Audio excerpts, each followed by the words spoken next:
ಮನಸ್ಸುಗಳಲ್ಲಿ ದೊಡ್ಡ ಕನಸನ್ನ ತುಂಬಿದ ಮಹಾನ್ ಮಾನವತಾವಾದಿ ಕಲಾಂ. ಆದರೆ ಕಲಾಂ ಅವರಿಗೆ ಬದುಕು ಅನ್ನೋದು ಹೂವಿನ ಹಾಸಿಗೆ ಆಗಿರಲಿಲ್ಲ. ಇವರು ನಡೆದು ಬಂದ ಹಾದಿಲಿ ಕಲ್ಲು ಮಣ್ಣುಗಳೇ ಹೆಚ್ಚಾಗಿದ್ವು. ಬಡತನದಲ್ಲಿ ನೊಂದು ಬೆಂದು ಪುಟಕ್ಕಿಟ್ಟ ಚಿನ್ನದಂತಾದ ಕಲಾಂ ತನಗೆ ಅನ್ನ ನೀಡಿದ ದೇಶಕ್ಕೆ ಬೇಕಾದ್ರು. ತಾನು ಹುಟ್ಟಿದ ದೇಶದ ಕೀರ್ತಿ ಪತಾಕೆಯನ್ನ ಜಾಗತಿಕ ಮಟ್ಟದಲ್ಲಿ ಹಾರಿಸಿದ್ರು.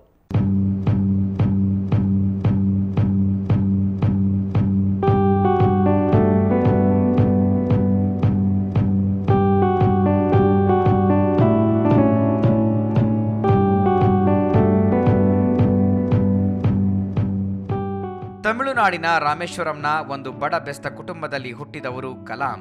ರಾಮನಾಥ ಸ್ವಾಮಿಯ ಪ್ರಸಿದ್ಧ ದೇವಾಲಯಕ್ಕೆ ಹೊಂದಿಕೊಂಡಂತಿರೋ ಧನುಷ್ಕೋಟಿಯ ಮೀನುಗಾರರ ಕಾಲೋನಿಯ ಅವಿಭಕ್ತ ಮುಸ್ಲಿಂ ಕುಟುಂಬದಲ್ಲಿ ಬೆಳೆದವರು ಕಲಾಂ. ಇವರ ಅಪ್ಪ ದೋಣಿಗಳನ್ನು ಬಾಡಿಗೆ ಕೊಟ್ಟು ಸಂಸಾರ ನಿಭಾಯಿಸ್ತಾ ಇದ್ರು. ಆದರೆ 5 ಗಂಡು ಮಕ್ಕಳು 5 ಹೆಣ್ಣು ಮಕ್ಕಳ ದೊಡ್ಡ ಸಂಸಾರ ಇವರದ್ದು.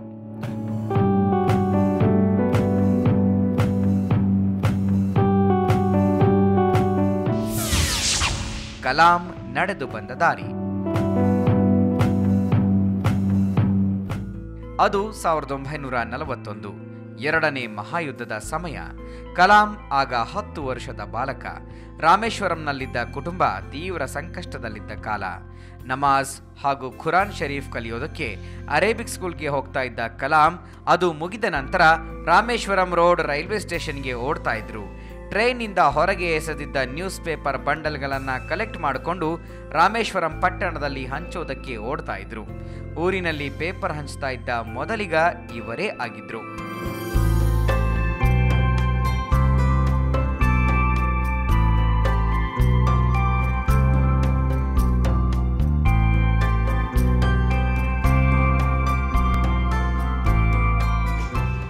ಎಂಟು ಗಂಟೆಗೆ ವಾಪಸ್ ಬರ್ತಾ ಇದ್ದ ಬಾಲಕ ಕಲಾಂಗೆ ಅಮ್ಮ ತಿಂಡಿ ಕೊಡ್ತಾ ಇದ್ರು.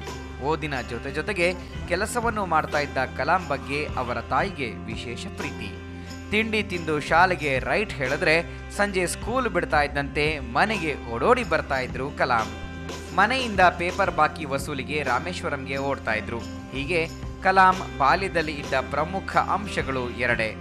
ಒಂದು, ಸದಾಕಾಲ ಅಲ್ಲಿಂದಿಲ್ಲಿಗೆ ಓಡೋದು. ಎರಡನೆಯದು, ಬಿಡುವು ಸಿಕ್ಕಿದಾಗಲೆಲ್ಲ ಓದುವುದು.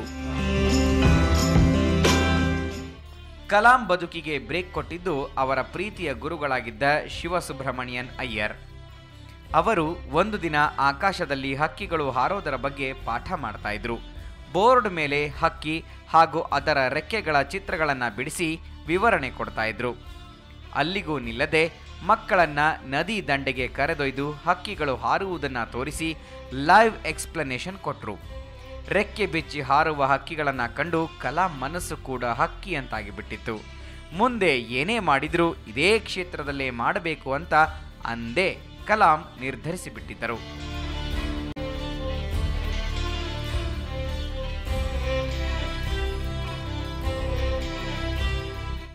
ತಿರುಚಿನಾಪಳ್ಳಿಯಲ್ಲಿ ಸೇಂಟ್ ಜೋಸೆಫ್ ಕಾಲೇಜಿನಲ್ಲಿ BSc ಮುಗಿಸಿದ ಕಲಾಂ ನಂತರ ಮದ್ರಾಸ್ ಇನ್ಸ್ಟಿಟ್ಯೂಟ್ ಆಫ್ ಟೆಕ್ನಾಲಜಿಯಲ್ಲಿ ಏರೋನಾಟಿಕಲ್ ಇಂಜಿನಿಯರಿಂಗ್ ಕಲಿತರು. ನಂತರ ಏರ್ ಇಂಡಿಯಾ ಸೇರಬೇಕು ಅಂತ ಪ್ರಯತ್ನ ಮಾಡಿದರು. ಆದರೆ ಕಲಾಂ ಅದರಲ್ಲಿ ಸಕ್ಸಸ್ ಆಗಲಿಲ್ಲ. ಸರಿಯಾಗಿ ಇದೇ ಟೈಮ್ನಲ್ಲಿ ಕಲಾಂ ಋಷಿಕೇಶಕ್ಕೆ ಹೋಗಿ ಸ್ವಾಮಿ ಶಿವಾನಂದರನ್ನ ಭೇಟಿ ಮಾಡಿದರು. ಶಿವಾನಂದರು ಕಲಾಂಗೆ ಬುದ್ಧನಂತೆ ಕಂಡರು. ಪೈಲಟ್ ಆಗುವುದು ನಿನ್ನ ಹಣೆಯಲ್ಲಿ ಬರೆದಿಲ್ಲ, ಅದಕ್ಕಾಗಿ ಚಿಂತಿಸದೆ ನಿನ್ನ ಪ್ರಯತ್ನವನ್ನ ಮುಂದುವರೆಸುವಂತ ಶಿವಾನಂದರು ಕಲಾಂಗೆ ಆಶೀರ್ವದಿಸಿ ಕಳಿಸಿದರು.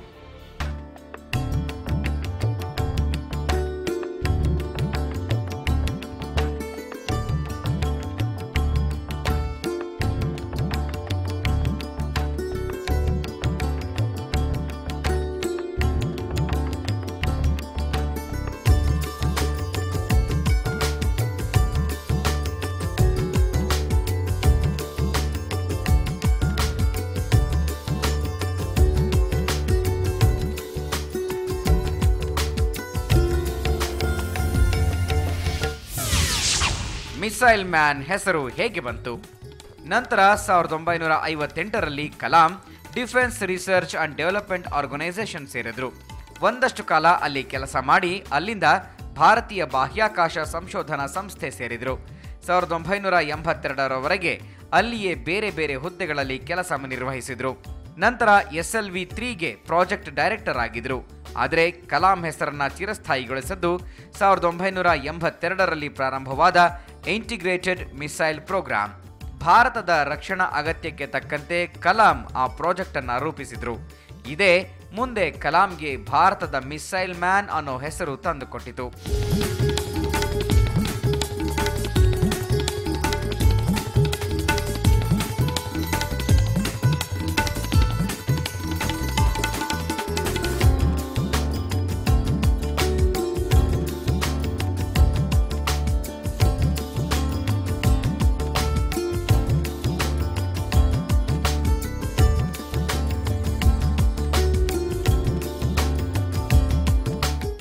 DRDO ಮತ್ತು ಇಸ್ರೋಗಳಲ್ಲಿ ಏರೋನಾಟಿಕಲ್ ಎಂಜಿನಿಯರ್ ಆಗಿ ಕೆಲಸ ಮಾಡಿದ ಕಲಾಂ ಅಗ್ನಿ ಮತ್ತು ಪೃಥ್ವಿ ಕ್ಷಿಪಣಿಗಳನ್ನು ರೂಪಿಸುವಲ್ಲಿ ಪ್ರಮುಖ ಪಾತ್ರ ವಹಿಸಿದ್ರು. ರಾತ್ರಿ ಹಗಲೆನ್ನದೆ ರಜಾ ದಿನಗಳ ಪರಿವೆಯೇ ಇಲ್ಲದೆ ಕೆಲಸ ಮಾಡ್ತಾ ಇದ್ದ ಕಲಾಂರ ಬದ್ಧತೆ ಹಾಗೂ ಕರ್ತವ್ಯ ನಿಷ್ಠೆಯನ್ನು ಕಂಡು ಸಹೋದ್ಯೋಗಿಗಳು ಬೆರಗಾಗಿದ್ರು. ಪೋಖ್ರಾನ್ ಅಣುಪರೀಕ್ಷೆಯ ಹಿಂದೆ ಕೂಡ ಕಲಾಂ ಪಾತ್ರ ಪ್ರಮುಖವಾಗಿತ್ತು. ಕಲಾಂ ಪ್ರಧಾನಮಂತ್ರಿಗಳ ವೈಜ್ಞಾನಿಕ ಸಲಹೆಗಾರರಾಗಿ ಮಾಡಿದ ಕೆಲಸ ಮಹತ್ತರವಾದದ್ದು. ಅಬ್ದುಲ್ ಕಲಾಂ ರವರಿಗೆ 35ಕ್ಕೂ ಹೆಚ್ಚು ದೇಶಿ ವಿದೇಶಿ ವಿವಿಗಳು ಗೌರವ ಡಾಕ್ಟರೇಟ್ ನೀಡಿವೆ.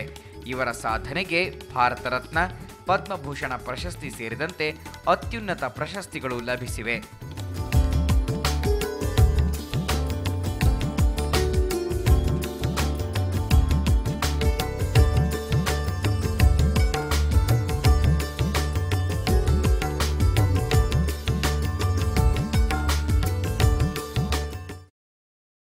ಕಲಾಂ ಅನನ್ಯ, ಅಪ್ರತಿಮ, ಅಸಾಧಾರಣ ಸಾಧಕ.